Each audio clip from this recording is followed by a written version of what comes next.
This is Sunny Sweeney, and this is Real Life, Real Music.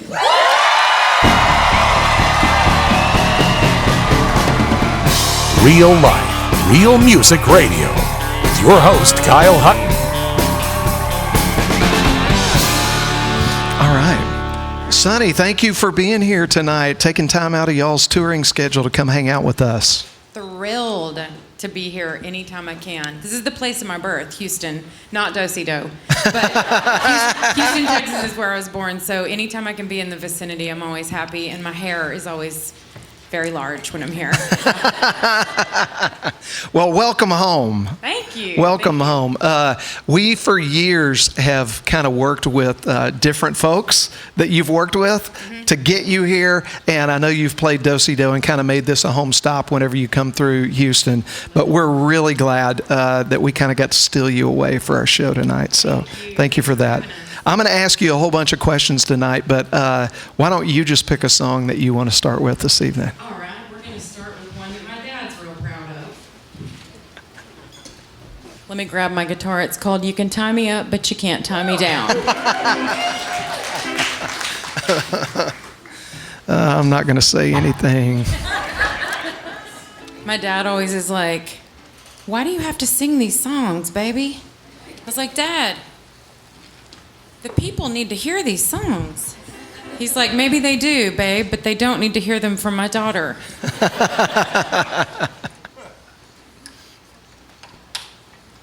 So, I came to play country music, so I guess that's what I'll do here. Yeah. All right, here we go.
Baby, you can't tie me down. Thank you. Woo! I think I've made a choice. My jeans are too tight to sit down, so I need to have this chair removed because this chair is going to be non-usable. We can get that I'm done. so sorry to interrupt this, but like, it's honestly, the pants are not happening in a chair tonight. So, I mean, what ifs? You do what you do, you know? They came out of the dryer, at least they're clean. I mean, that's all I can tell you. Oh, man. Is it hot in here or is it just me? That last song that came out of the dryer. that song makes me blush. Then you start talking about your pants, and golly, cut it out. Okay, so I one of the things that I have always loved, and now when you take a jog off the beaten path into kind of the Americana, like some of the stuff on the latest studio release, full-length album that you put out, where you worked with Paul Cawthon. I mean, I love when things get a little bit off the beaten path, but man, I mean, you are straight up country, and I love that you're unapologetic about that. And so I'm going to guess that some of that probably comes from spending a lot of time in East Texas. I was going to tell you the first ever really official honky-tonk show that I can remember going to was a band called Mason Dixon at the Rio in Longview, Texas. Yeah. So, I mean, real honky-tonk there. We had a real honky-tonk. I'm from Longview. Like, I was born here, and then we moved to Longview when I was 2 years old. Okay. And so my accent and my eyeliner come from there. Like, that's what I tell everybody.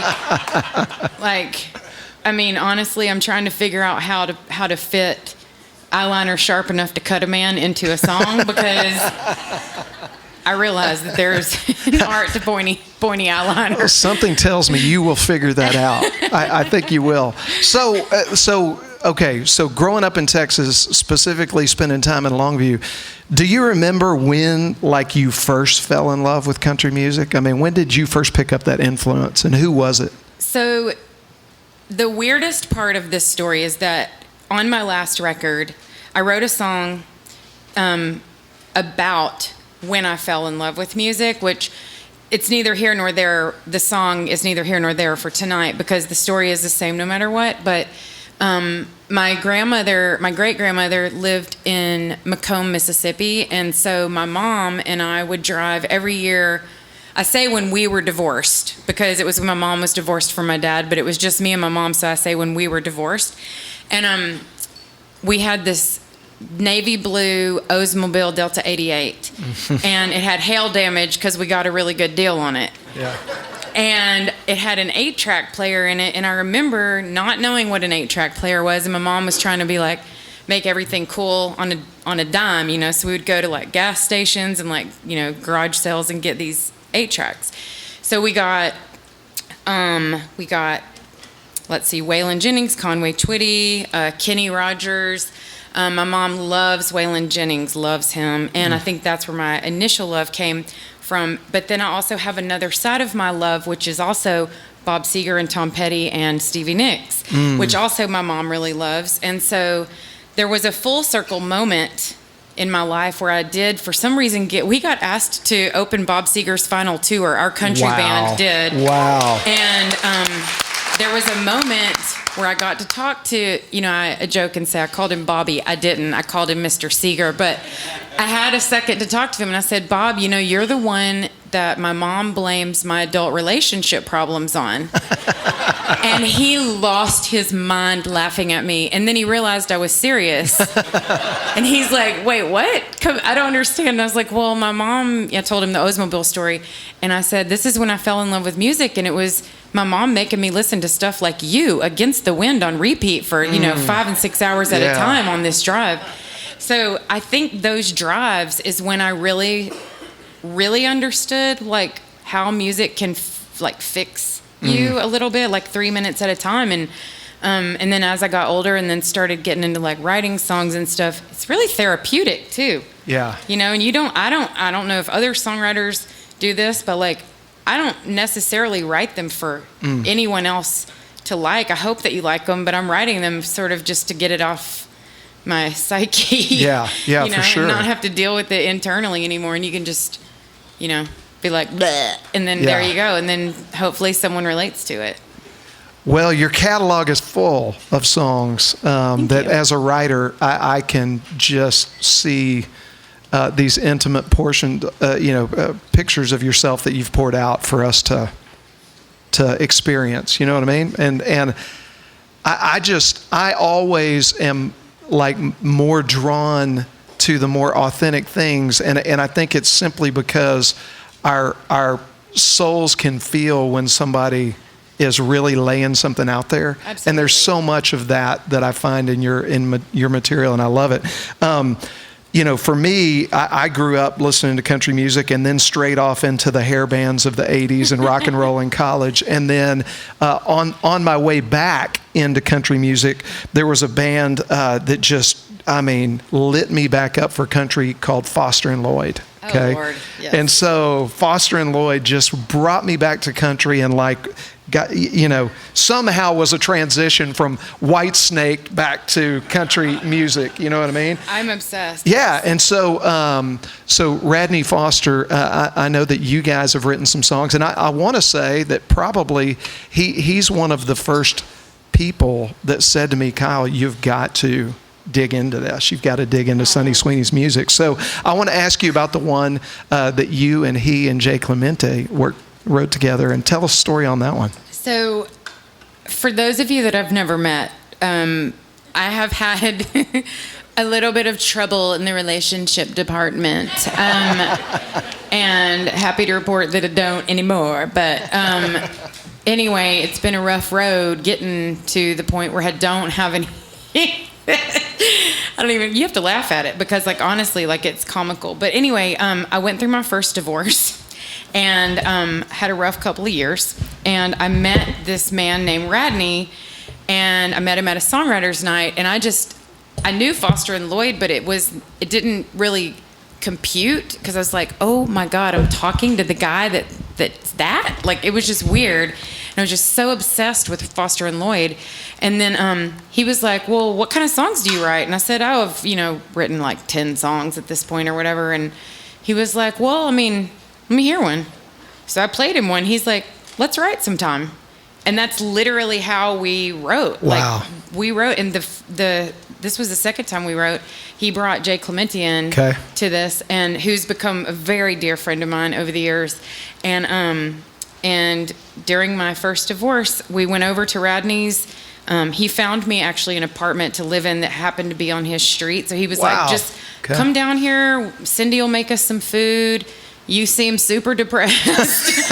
I'll make you some beans. He always makes really good beans. And so we sat on this great porch, and it was freezing cold outside, and I was smoking cigarettes at the time, and I was smoking cigarettes. I'm so sure at a right, but whatever. Anyway, and we just sat there, and we just I was an emotional wreck just talking about, I can't believe this is happening. I'm so young. I can't believe I'm getting divorced again, or getting divorced, for the first time. And he's like, hey, we've all been there. And Jay goes, I haven't. So we wrote this song, which you're talking about. It's called Staying's Worse Than Leaving. So this ended up being on my one record label, record that we put out in, 2000 something. So 2011 or something like that. Here you go.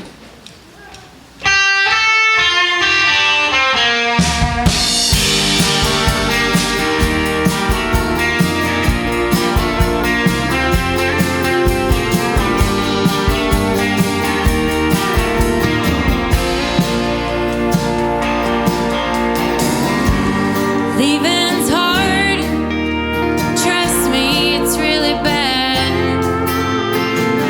It'll shake you damn near break you, it always has. You don't go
just hope someday we'll look back on this grieving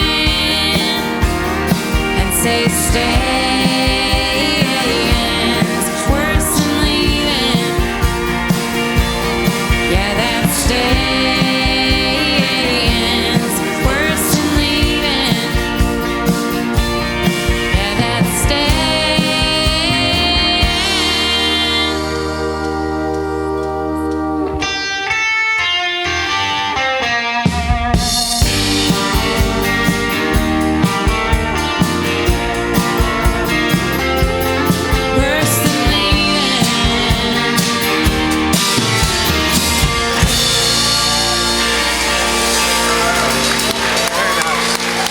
Thank you so much. I love that song. You know, talking about some of the songs that I think really are just piercing. On your most recent studio record, "Married Alone," there's a handful of those tunes there that I mean, you can tell you just think you earned them. I got my stripes. Tell us a little bit about the making of that record. So, it's funny because there's a very good friend of mine that used to be my manager that lives in this town, and his wife is actually here tonight, and he actually brought me the title track. I didn't write it. Right. He brought me the title track, I mean, years before we recorded it, and I kept holding it. And he kept saying, this is your song. Like, you need this song. You need this song. And I had just gotten divorced again. And he was like, I just think that you need to hear it. And he's like, but please make sure that you're by yourself when you listen to it, because you're going to lose your mind, basically. I was like, dude, come on, get over it. Like, no, I'm not. I made it through a verse of that song and was like, oh my God, I need this song. So we kept it on hold, the title track, for years. And then the songwriters I was actually friends with, and they kept calling me like, we're going to pitch this to someone else if you don't cut it. I said, no, please, no. I promise you I'm going to cut it. We just have to now get through COVID, like whatever. So we just put it off. Anyway, we ended up titling our record after it, and I'm so glad they let me have it. But during that time, I was writing. I always say that, like, you can't really have bad. You can, but like, you can always find something good coming out of every situation. So even though my marriage didn't work out, let's be real, I got a lot of song ideas from him. So, I mean, there's nothing wrong with that. And I will always be grateful to actually both husbands for at least giving me song ideas, because, or not giving me song ideas, but like, thankfully my brain wrapped themselves around situations that happened that then made me have song ideas. Yeah. So, one of them on the new record, the latest record, is a song that the first night we had like just bought this house, okay? And we had lived in this house in Wimberley for like 6 months, and it was like the dream house that we had always wanted, and it was like a view and really nice out in the country. The dog liked it, all this. And I came home like 6 months afterwards. I go, this is not going to happen anymore. Just not working. And so I moved out of this like dream house, and I took my little dog, and we moved into this apartment. And I'd not lived in an apartment in a while. So my first night, I was blasting music like I lived in not an apartment and didn't share walls with people.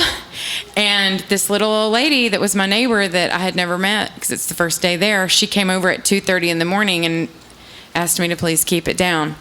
And so I like went, I said, oh my God, I'm so sorry, ma'am. I will not do this again. I'm so sorry. I forgot I lived in an apartment again. She goes, I didn't. So anyway, I went to a writing appointment, because you have to schedule your creativity. So I went to a writing appointment that I had already had on the books the next morning with my friends Channing Wilson and Josh Morningstar, and I told them about that, and we wrote a song about that night, just about the feeling that you get. I don't know how many of you have ever been divorced at least once, but it's not a good feeling at all, no matter whose fault or whose whatever. It's just like, you just kind of feel like a failure and like, how'd this happen again? You know what I mean? So that's what this song is about. It's called How to End Up Lonely Again. And Adam, our friend over there on the Ditch is his nickname, but we're being recorded, so I figured I'd call you Adam Ditch. Adam Ditch Kurtz on the steel. That's not a piano, everyone. Everyone thinks it's a piano because he's sitting down. He's going to kick us off.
Thank you so much. Y'all sound super. You want to introduce the rest of these folks I would with us love to tonight? introduce them. Y'all like, well, my favorite thing real quick is at the merch table where I always end up at the end of every night.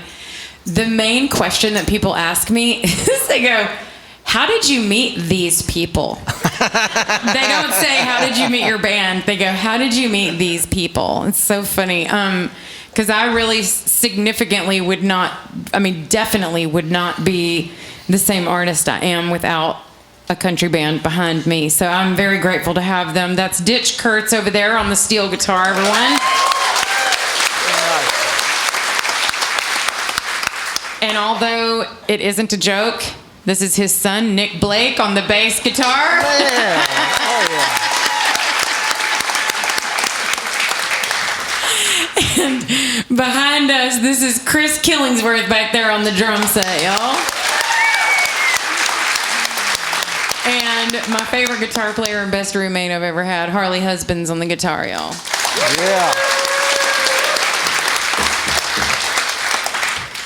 All right. right. Now, I know we kind of got to have the abbreviated version tonight, but Heartbreakers Hall of Fame, 2006, right? And then Concrete comes out in 2011, then Provoked, 2014. And you got a lot going down during that time period where if you want to hear the real in-depth version, an interesting listen is Sonny Sweeney talking to Jack Ingram about all of this on the Jacking Around podcast. So feel free to go check that out if you want a little more of the backstory of two label mates, right? Back in the day. He was the reason that I ended up signing because I've known him since I was like 15. Okay. So his best friend from high school was my sister's first husband's best man. Let's be, I don't know, that's like really I'm still convoluted. trying to follow that trail. But I knew him since I was 15. Okay. So I had only heard of the record label that approached me, hearing that Jack Ingram, who I have looked up to since the very beginning of my career, obviously, and before, I knew that he was on this label, but I just was playing in Texas at bars for tips. I didn't know.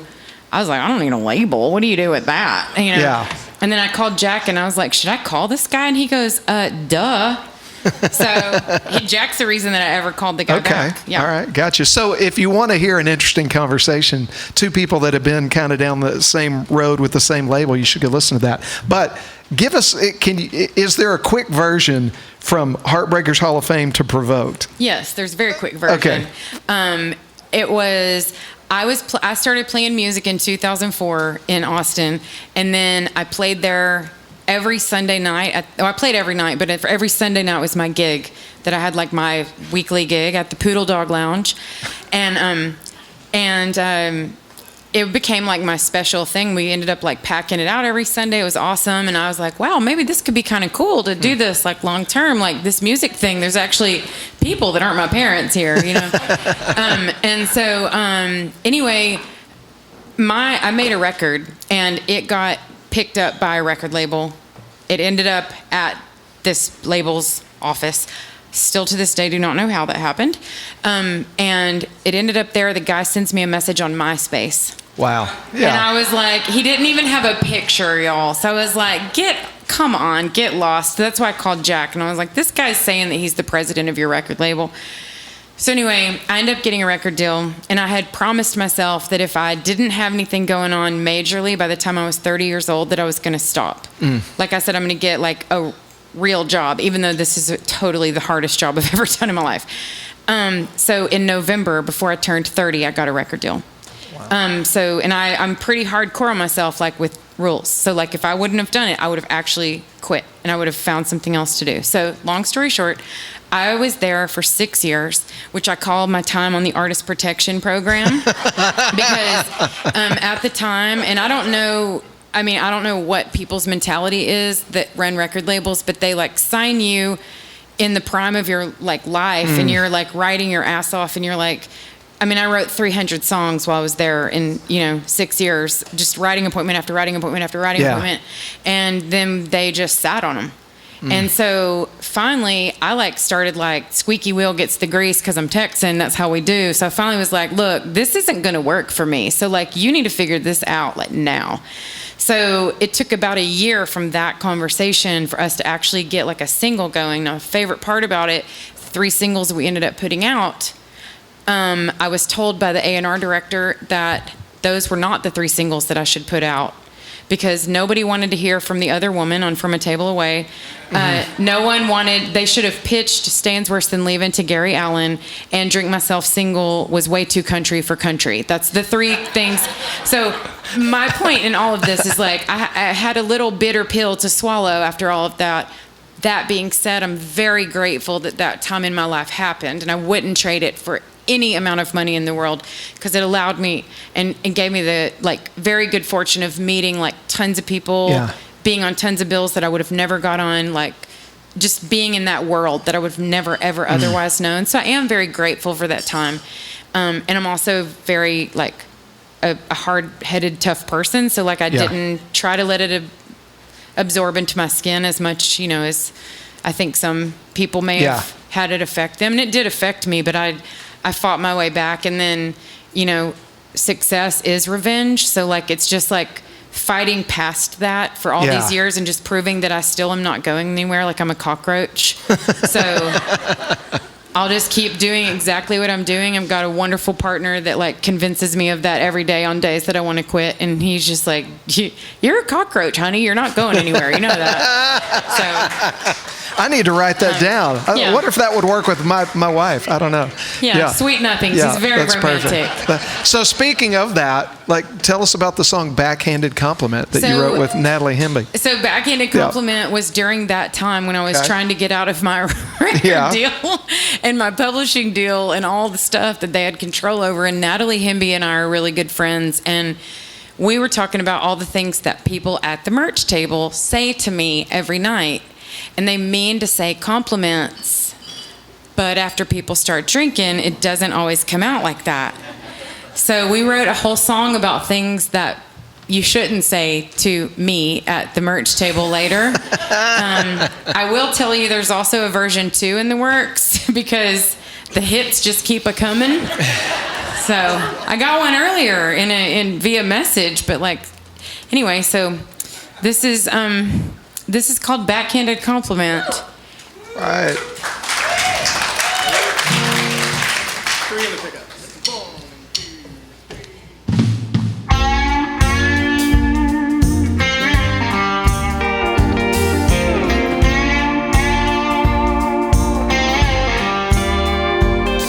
I hope I look like you when I'm your age. Seems like you have lost a lot of weight. You must have confidence to wear that dress. And it's too bad that you have not had more success. I think I like you better as a blonde. Has anyone told you you look like your mom? She's 72. I love that you don't care about your looks. And nothing that you do is ever by the books. Do you ever think before you speak, or was that an insult intentionally? Talk to me without an invitation. Make it an awkward conversation. Too bad your big mouth never came with words to say what you really meant. Piss off and thanks again, my friend, for your backhanded compliment. Now here's where it gets very serious.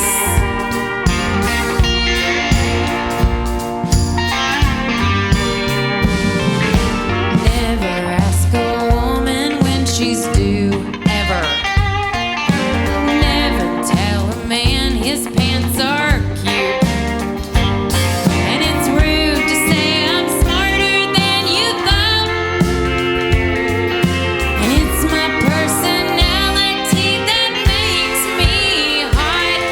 Do you ever think before you speak, or was that an insult intentionally? Talk to me without an invitation. Make it an awkward conversation. Too bad your big mouth never came with words to say what you really meant.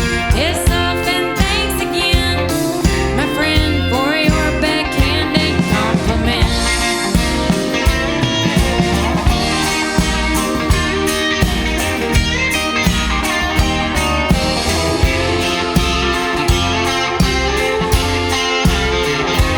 Here's a compliment that I'd like to give back. You remind me of a horse that I once had. Do you ever think before you speak, 'cause it makes insults feel really sweet? Talk to me without an invitation. Now I'm gonna end this conversation. Too bad your big mouth never came with words to say what you really meant. Piss off and thanks again, my friend, for your backhanded compliment. Backhanded compliment.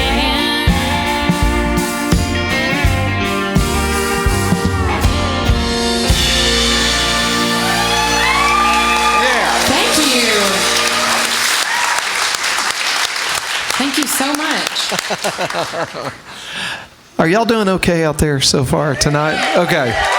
Good. So, okay, so it must have been, I'm guessing, I'm assuming that it's back during these hill country days of playing your regular gigs and doing your thing. Is that when you first met Brennan Lee? Because I know you guys are tight. When did you first meet Brennan? No, I met Brennan literally on we don't know if it was the first or second gig, but it was the first or second gig I ever did. Wow, okay. And I was so nervous because I still, after all these years, have no idea what I'm doing. I really had no idea what I was doing then. And I went in, I went into this bar. It's called the Carousel Lounge, and it had a pink elephant 3D on stage. It's still there if you want to go check it out in Austin. Anyway, there's this cute little blonde girl sitting there, and she looked normal enough for me to ask to buy a piece of pizza from her because I was starving because I hadn't eaten all day because I was nervous. So I go over to her and I said, hey, I know you're going to think I'm super weird, but like, can I buy a piece of pizza from you? She's like, in these exact words, no, sit your ass down and eat one. So we became friends from that moment, and she's one of my very, very best friends on planet Earth, and truly do not know what I would do without her. And we've written some really cool songs together. We've actually, on the new record I'm making, I think there's 3 or 4 on there that we wrote together. Wow. Yeah, she's excellent. She's one of the greatest guitar players. You know, she's a killer singer, great writer, just super duper friend, all of the things. Yeah. Well, And there's a song called Pills on your Trophy record. Yes. Tell us about that one that you wrote with her and we Noel. were doing a gig together, like, I don't know, 15 years ago or something in Plano, and we were all kind of just playing, and she went first, and then I was watching her show and heard her play this song. She wrote it with Noel McKay, and I heard him play this, and I said, is that song about me? And she's very straightforward for those of y'all that don't know. And she came up right in my face and she said, no, you narcissist, that is not about you. And I was like, dang. So I was like, well, it's cool. Like, can we do it? She's like, of course. So we started, doing it and like at shows, and I just fell in love with it, and we decided, I'm gonna put it on my record. Cool. So yeah. So it's called Pills, and it's one of my favorites. Here you go.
Little porcupine quill.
Very cool.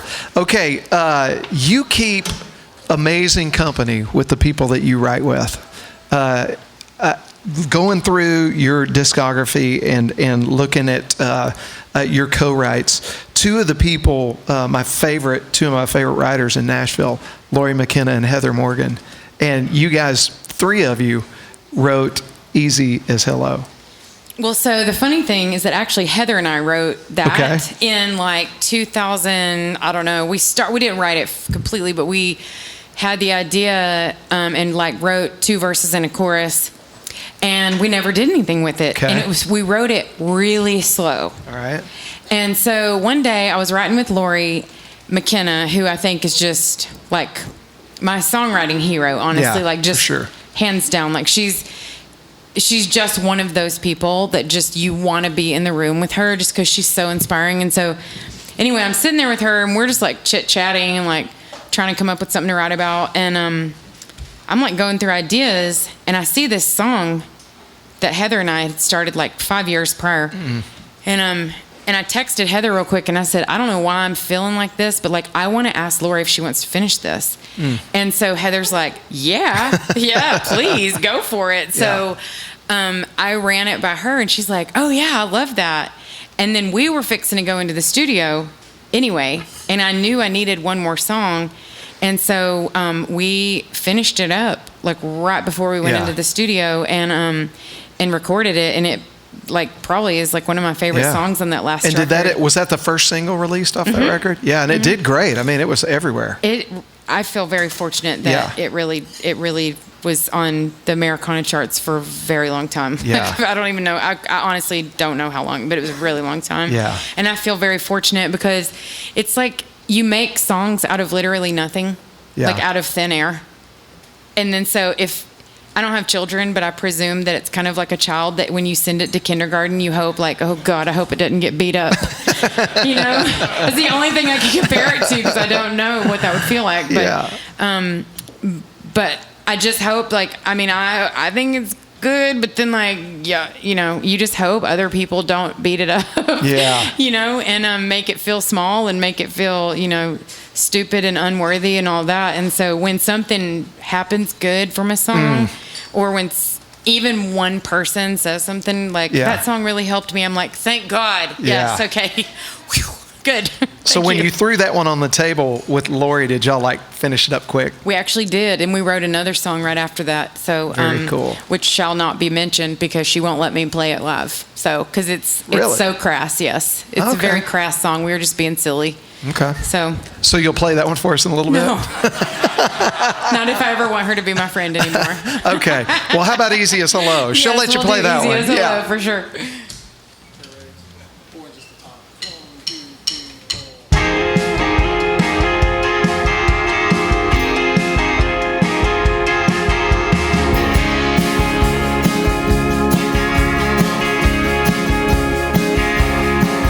Didn't take 6 months to figure it out, how to get the words out of my mouth. I just walked in and introduced myself.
Yeah.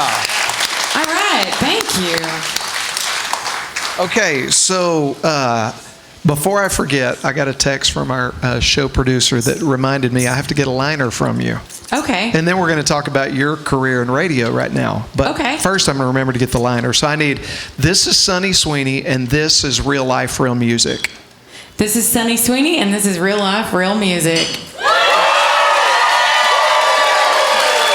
Okay. Your part was great. Theirs was not so great. Okay.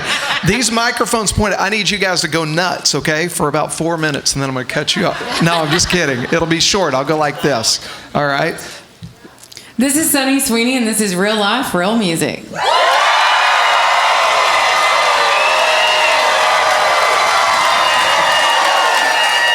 Perfect. Thank you. Thank you. Thank you. Now that we got that out of the way. All right. Okay. So tell us, I mean, you're spending a lot of time on the air on Willie's, right? You just picked up a second show? I am. So there was a couple years ago where there was this horrible situation in my life where I had to just immediately get out of it. There was a management situation. I just had to let everything go and fire everyone, fired literally like my band, everything, just started over because I just couldn't take the negativity anymore. And so I then like panicked and I was like, oh God, what have I done? I'm on my own now. And then of course, you know, he was like, you're going to be fine. Like, you're cool. Like, you're going to be fine. So it was just a matter of digesting the fact that I had made this like uber life alteration with no plan. And so I kind of gave myself like a little rule, and I was like, hey, something good's going to happen, and you're going to know that this is the right thing. So like I literally prayed to God, please give me a sign that I've done the right thing, because this was very scary. And 4 days after I fired this manager, I got a phone call from a random friend on Sirius XM named Jeremy Tepper, who has recently passed away now. He sent me a text message and he goes, yo, what's up? Is this still Sweeney? And I'm like, yeah, what's up? You know, and so he's like, can you give me a call? So I called him, and I haven't talked to him in like 7 years, according to my text messages. He was like, hey, your name keeps getting tossed around to do this radio thing. Have you ever done radio? And I was like, you think someone's going to let me like talk unsupervised with a microphone? And he's like, that's exactly what I think. So, so he just offered me this job. I said, yes. I didn't ask if it paid. I didn't ask if I had to move. I didn't ask if I had to give my firstborn child. I didn't ask any questions. I just said yes. And it became the best thing that ever happened to me up to that point, like especially with the huge decisions that I had made and changed in my life. And had that person still been in charge of my life, I would have never been able to do that. You know what I mean? Like that would have been kiboshed before it even got to me. So long story short, I took that gig and fell in love with it. I expected, this is going to last like 6 months. I've been there 2.5 years, and I'm like begging them to never fire me because I love it. Wow. And then in in February, Mojo Nixon on Outlaw Country passed away. And I was a huge fan of Mojo, like huge fan. And so Jeremy actually called me from the cruise, completely distraught. That's his best friend and also his, employee as well. And he's like, can you please just cover for him, like in the interim, and we'll figure it out. I was like, I'll do whatever you need. So we were in the middle of a 7-week tour. So I took on 2 radio gigs in the middle of a 7-week tour in California and Colorado. And now evidently I'm just doing both of them. And I don't want it any other way. I love it. And I love meeting these people every single night that like, it's weird because I'm talking to myself when I'm doing this. I'm like in a hotel room. Well, Harley hears me, but like a lot of times I'm talking. We have a system, okay? Y'all don't need to worry about it. He has ear pods and he's got HBO Max, okay? So everything's fine. And ESPN Plus and all of the other things. So anyway, I'm talking to myself, so it's weird when someone comes up to me and says, I listen to you every morning. I'm like, you do? Wow, that is weird. Yeah. So anyway, I never saw that coming out of no way. Never saw it coming. Mostly Yeah. because I don't have a filter, so I really thought no one well, I don't know. Just whatever. Well, okay, here's the great setup. So you said the prayer, you got your answer. You've got a song called Poet's Prayer. Tell us about that. Which also is pretty random because another one of this song initially came from the idea of me never getting to see my friends in this business. And I know one of my friends is here. Where's Jason? Where are you? Did you leave already? Oh, there you are. So my friend Jason Eady is here tonight, and he's an incredible songwriter and singer, and I've known him forever. He used to rent my apartment. Do you remember that? Whenever I lived in Nashville, you would rent my apartment, and he would give me like $30 when I wouldn't be there, and then he would change the sheets and leave like $30 and take the key back to my agent, like back in like 2007. So like I've known you a really long time, but this was one of those people that I was thinking about when we wrote this song. It's because like when you go to bars and you see all these pictures on walls, and that's the only way you see your friends, unless you see them very randomly in person, like him actually being in the Woodlands tonight and being at our show, and us coincidentally being in Colorado last week at his show.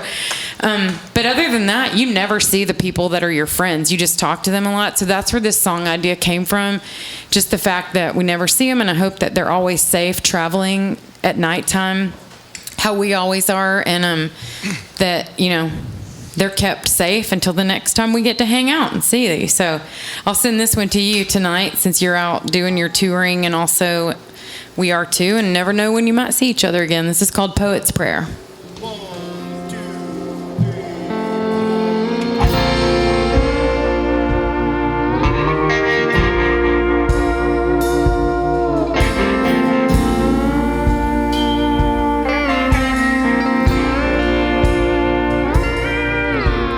Time I see my friends is on the posters in the barroom wall. Only time I hear their voice is in a drunken late night hotel call. See, you're out in Houston, I'm gigging in LA. Maybe we'll cross paths one of these days. This business breaks your heart. It's a big old mean machine. It'll grind your bones to make your bread, then piss all over your dreams. That ain't why we do this. If it was, we wouldn't last long. No, we're all hooked on the power of a song.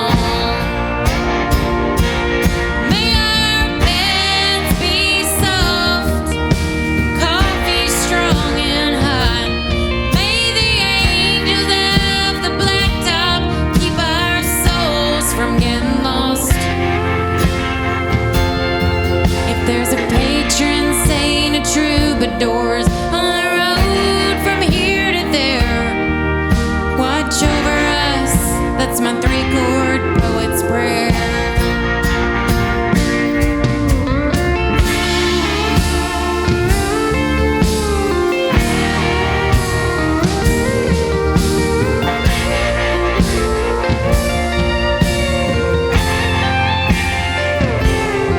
There's gonna be some real hard nights, some holes in the wall.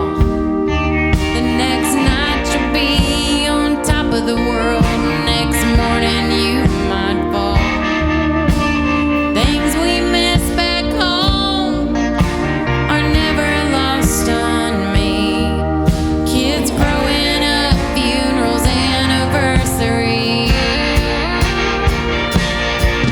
I didn't choose this life, this traveling I chose me. I was born to be a gypsy, so that's what I'll always be. So have a good next show. Keep it between the lines. Know you're always in my heart, on my mind.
Great song. Thank you. Love that tremolo guitar over there, too.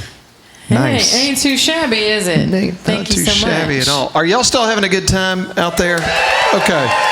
I got to have my Porter Wagner moment on the stage here and say thank you to some folks. First off, Do-Si-Do for being such an amazing place to listen to music and giving us 17 years of what I'm getting to do right here, right now.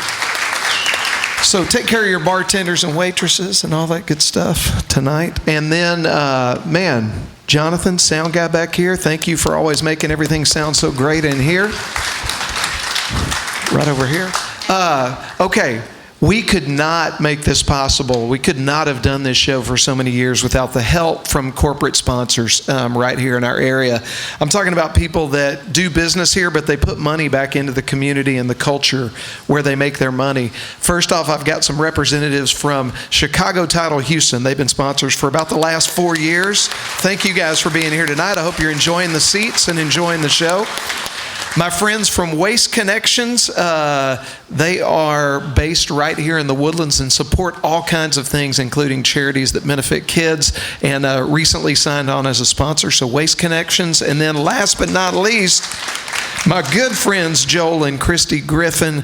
And do y'all remember the old commercial where the guy goes, and not only am I the president of the Hair Club for Men, Yes. but I'm a client, right? And he's got, so not only are they a sponsor of the show and great real estate agents in the Woodlands, Conroe, Magnolia area, but they helped me sell my house a couple of years ago so I could move out to the country. So not only do they love music, but they're really good at getting you top dollar for your house, and they put on all kinds of like investment classes if you're looking to get into investment properties in this area. And I don't know how many of you live right here, but the real estate market has been crazy here for about the last, 3 years, Joel?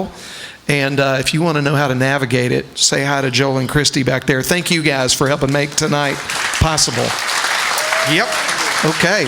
So, speaking of good friends, Jason's here tonight. One of our other good friends that we love on the show, and I just love as a human being, is Jamie Lynn Wilson. Yes. And you and Jamie put out a little duet that you guys did, I don't know, maybe it was last year. It wasn't too long ago. It was last January, and the thing about Jamie and I is we are very big procrastinators. And we decided in 2016, when we were in Switzerland, someone decided Jamie and I should go to Switzerland alone and do a tour. And we rented a car, and we got 22 parking tickets when we got back because they're all camera. And I was driving, so we ended up splitting them. Anyway, it's a long story. But while we were there, in all the driving that we did, we decided we were going to go into the studio and record an Emmylou Harris song that we both loved. And so finally, we kept putting it off. And last January, on like a Tuesday, I called her and I said, I've already called. Thursday, the studio is available. Are you in town? She's like, yes. So we literally went like 2 days later and recorded this song. Harley and I actually produced it. And then right when we were fixing to finish the final mastering of it, I said, Jamie, you know what would be so cool is if we got Emmylou to sing harmony on it. And Jamie was like, I would actually die. And I was like, well, the thing is that you're not going to die because we're going to ask. And if she does it, you're definitely not dying. So I found a way, like a mutual friend, to send what we had recorded to Emmylou. And 2 days after that, I was standing in a studio in Nashville with Emmylou Harris while she was singing harmony on this. Amazing. Pretty crazy, like pretty nuts. So I want to sing it for you. It's called Red Dirt Girl. I wish Jamie was here because we love singing it together. But here is Emmylou's Red Dirt Girl.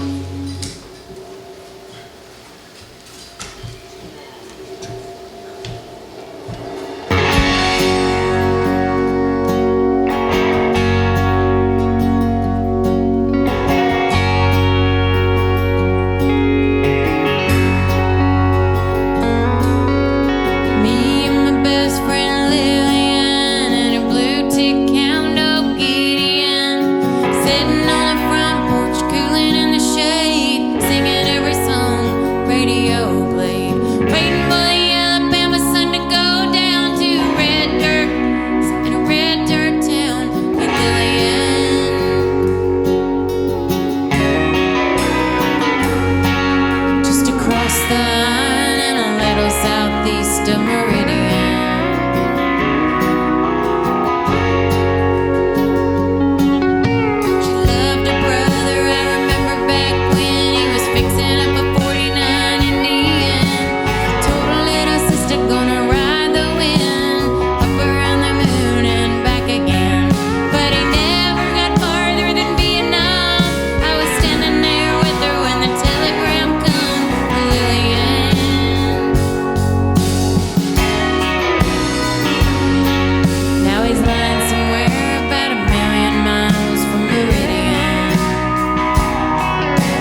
dream she was trying to kill. But there won't be a mention in the news of the world about the life and death of a red dirt girl named Billion,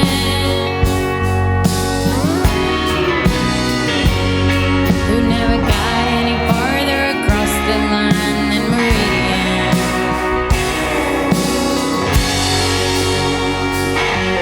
And the stars still fall in Alabama, and at night she finally laid that hammer down.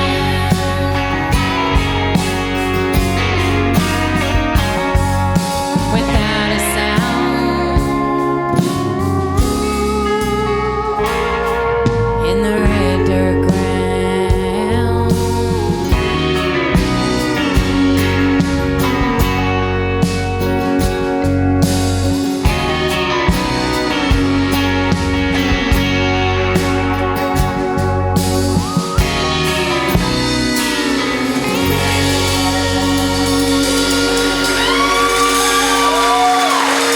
Thank you. Yeah. Very nice. Thank you so much, y'all. So, okay, so going back to you get the message on MySpace. You have a conversation with Ingram who says, "Yep, make the call." How did you transition from the gigs in the Hill Country in Austin, and then finally making the move to Nashville? Like, what year was that you made the transition? This is the weirdest thing. Like, it sounds like I'm a little like drunk elf when I tell this story. Like, it never really makes sense in my brain when I talk about this. All right. I've lived in Nashville 3 times, and I am Texan, born and raised. I mean, like, I will never ever not be a Texan, you know? And I also hate it when people say, "Oh, you've sold out, you've moved to Nashville." That is definitely not the case. The case is the difference in Texas and Nashville is the food and 1,000 miles, and that's it. Like, honestly, it's a great town. There are musicians like out the freaking wazoo there. Like, they're everywhere, and they're in love with music, and they want to make music. Like, that's where I've met some of my greatest friends, is in Nashville, you know? So I did move there a couple of different times, and then I always end up back home here, like in Texas. And then, like, 3 years ago, my mom and my stepdad sit me and my sister down, and they're like, "Hey, girls, we're selling our house, and we're moving to Tennessee." And I was like, "Do what?" I was like, "When?" And they were like, "Probably in the next couple of weeks." I was like, I mean, what are you talking about? So we all lived in Wimberley and Dripping Springs, and my sister still's there, and my parents just packed their things and moved to Nashville. And so then recently, I thought, you know, it's so much easier to tour from there anyway, and my mom is my dog's babysitter, and y'all laugh, but he is very high maintenance. None of y'all would be able to take care of this man. He likes heated up blankets in the washer and dryer, and kind of like my pants. Back to square one. Anyway, he's very high maintenance. So my mom's his babysitter, and so we moved. Yeah, we moved up there, and finally, for the first time, on my, just my love of wanting to be somewhere and put roots down. Finally, we got a house, and we bought a house in Tennessee. So Yeah. there we are. There and you now are. we're here back in Texas too. So it's There not you like go. we're ever really leaving. So, do you remember who was your first like scheduled writing appointment in Nashville? And when you walked in, did you have that kind of that apprehension of I'm going in to sit down with a Nashville writer for the first time? No, I wish I would have had Okay. that. I can't remember the guy's name that was the very first one. So I only wrote songs by myself. Okay. And so I never really knew what like co-writing was. I didn't know. I was like, what do you mean? You like share your intimate secrets? No, like no. So I don't remember the first guy. I only wrote one song with him. He was the older gentleman, and I'm pretty sure he's passed away now, and I should remember his name, but I don't. But then the second one that I was set up with was a man named Monty Holmes, who also is a Texan. He's from Lubbock, but he lived in Nashville. And the funniest thing is that I almost canceled the appointment. Almost canceled it. And I was like, you know what? This is when I was still smoking cigarettes. I was like, I bought some cigarettes and I bought some wine. I was like, I'm going to either run this dude off or we're going to be best friends. I'm not sure which. So I walk into this writing appointment that was set up for me. This dude is smoking a cigar and he's cracked open his own bottle of wine. I was like, well, I'll be. So we wrote my first song together. Our first song together was Drink Myself Single, which ended up being on my, Big Machine record. And he has since become literally like my father. Like he's one of the greatest men that's ever lived. And his wife and him just took us in. They're just wonderful people, and his children are like my siblings, and so I am forever grateful for Monty Holmes. So he was my first write that I Very cool. remember and recorded a song that we wrote together. Very cool. Well, it's kind of been a little bit of a Lori McKenna love fest, but I know you're a big fan, and I'm a big fan. You guys wrote a song called "Grow Old with Me." Mm-hmm. Tell us about that one. I wonder if y'all play that. We will play that. So I will say this: it was written a long time ago. And it was about another situationship. And honestly, I just quit playing it when I got divorced. Like, I just didn't want to play it because I didn't want to. I mean, you know how like you just sometimes are. I want people to be happy, but I didn't want them to be happy in front of me because I was sulking. So like, I just didn't play it. So then. Years later, way long after that, Harley and I, he played with me for 5 or 6 years before we ever even got together. And during COVID, we decided, I said, is he cute? I texted my sister. I said, look at my camera, the live camera that I'm on Facebook, and tell me if you think he's cute. She's like, she literally said, who? And I said, Harley. And she goes, well, I thought that's who you were talking about, but like, why are you asking me if your guitar player's cute? I said, because I think he is. And she goes, oh, he's cute. I've always thought he was cute. And I said, but she was so confused because she was like, why are you asking me about your guitar player? Like, that is so weird. I was like, yeah, you shit where you eat. That's what Dad's told me. So careful, don't shit where you eat. It was his exact advice. He goes, do not shit where you eat.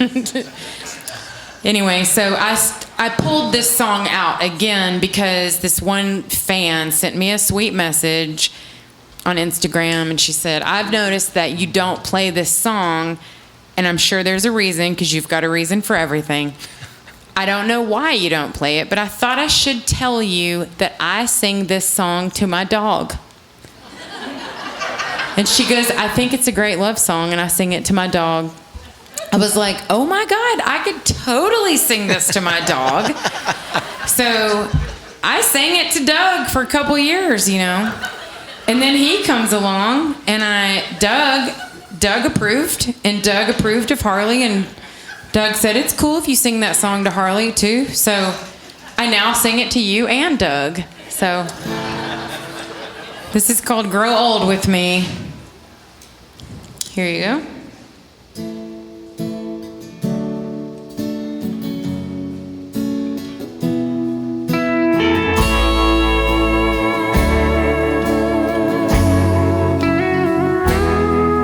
Your whiskey straight, I'm beer in a bottle, and you're the rock, I'm more the Rolling Stone.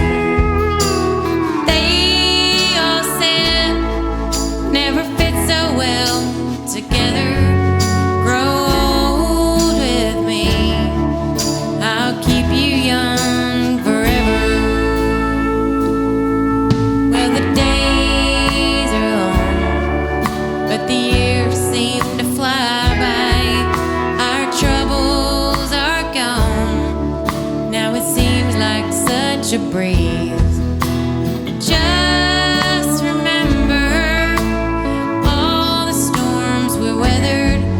Grow old with me. I'll keep you young forever. Love don't give a damn about time. Look at the lines around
Have y'all had a good time tonight?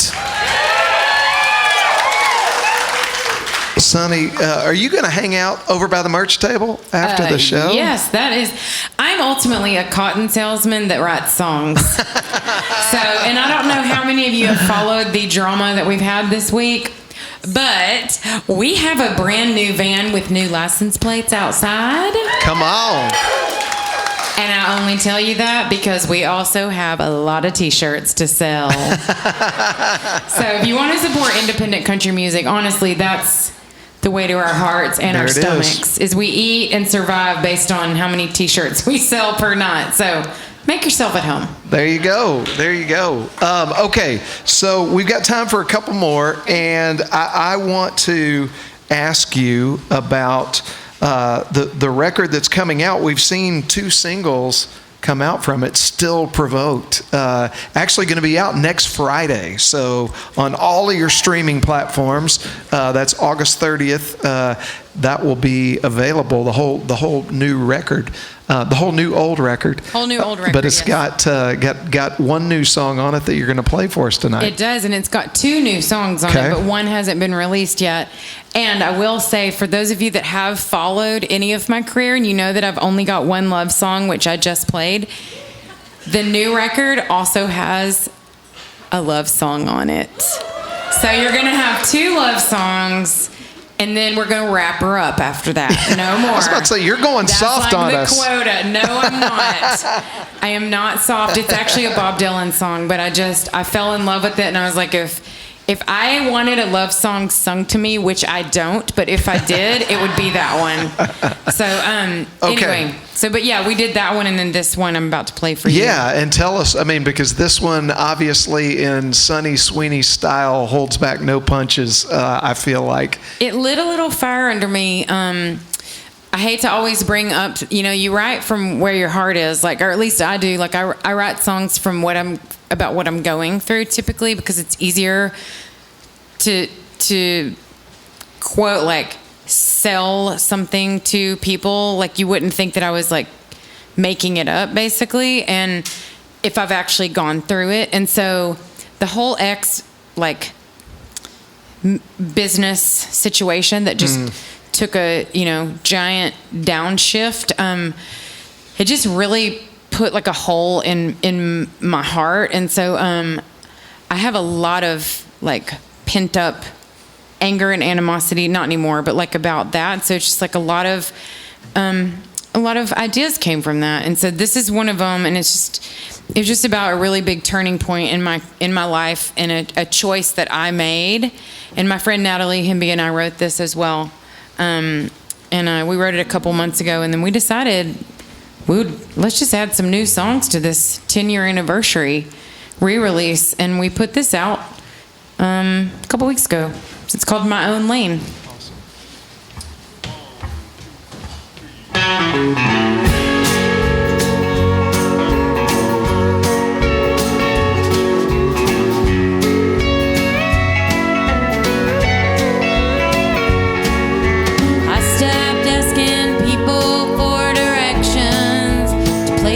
That they've never been. I stopped looking backwards, started keeping my eyes on the road again. Well, there's a Lincoln in my blind spot, there's a caddy on my tail. I'm the one who's gonna blaze the trail. Got miles to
would take the high. But whatever way you go, you better not go mine.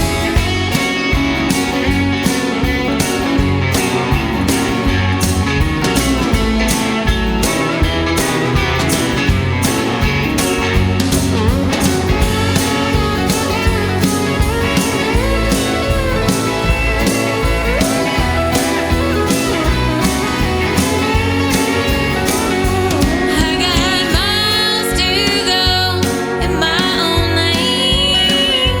I got wheels to burn through the night.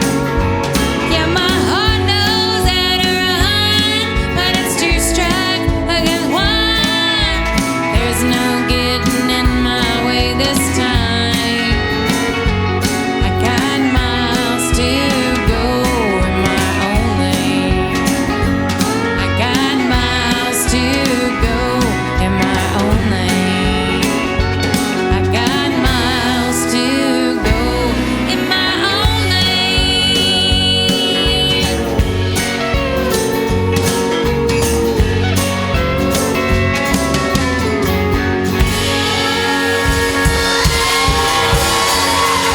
Thank you. Yeah. There's an anthem for you right there. Thank you so much. Man, thank you for taking time out of your touring schedule to come hang out with us and do our show I had tonight. so much fun. Thank you for asking me. Seriously, I'm so glad we got to be here. And thank you to my band for being here too. Oh, yeah, for sure. For sure. They're really nice, and they're really nice to hang out with. So thank y'all very much for being here.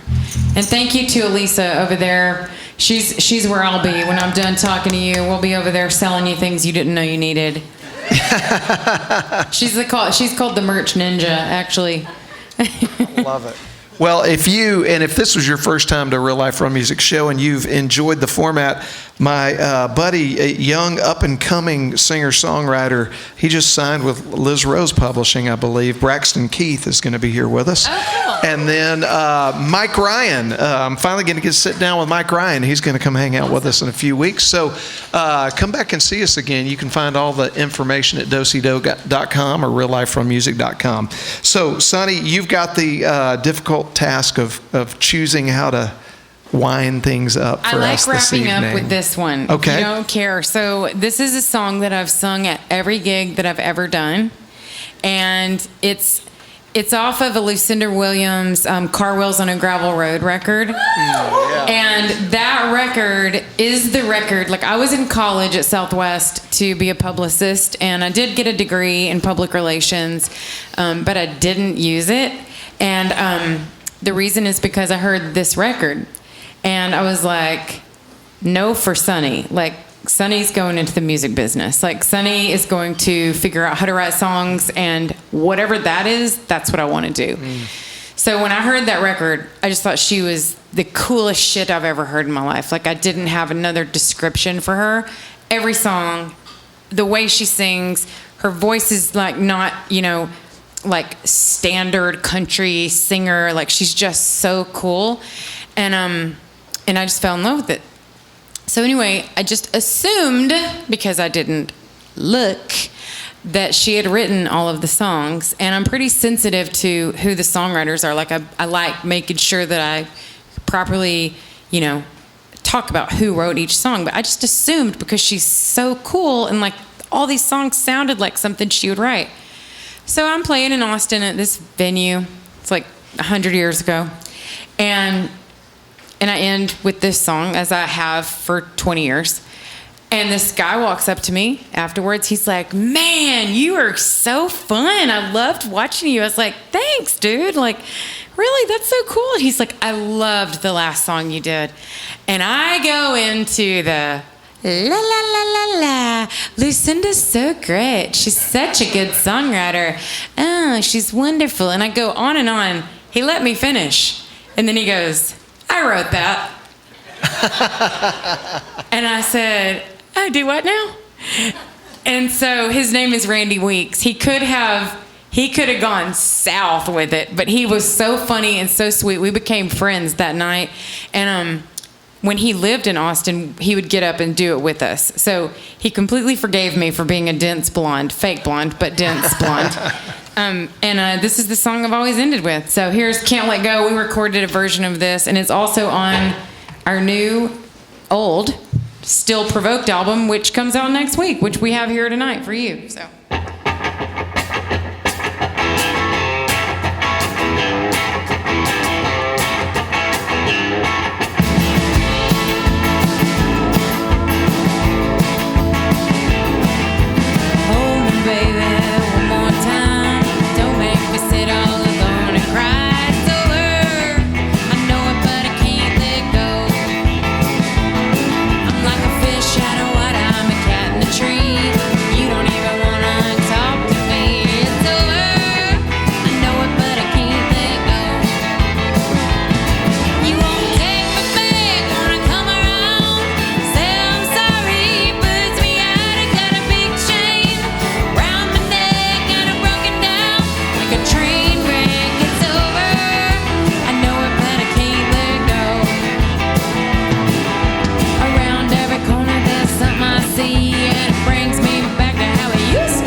Ladies and gentlemen, Miss Sunny Sweeney. Thank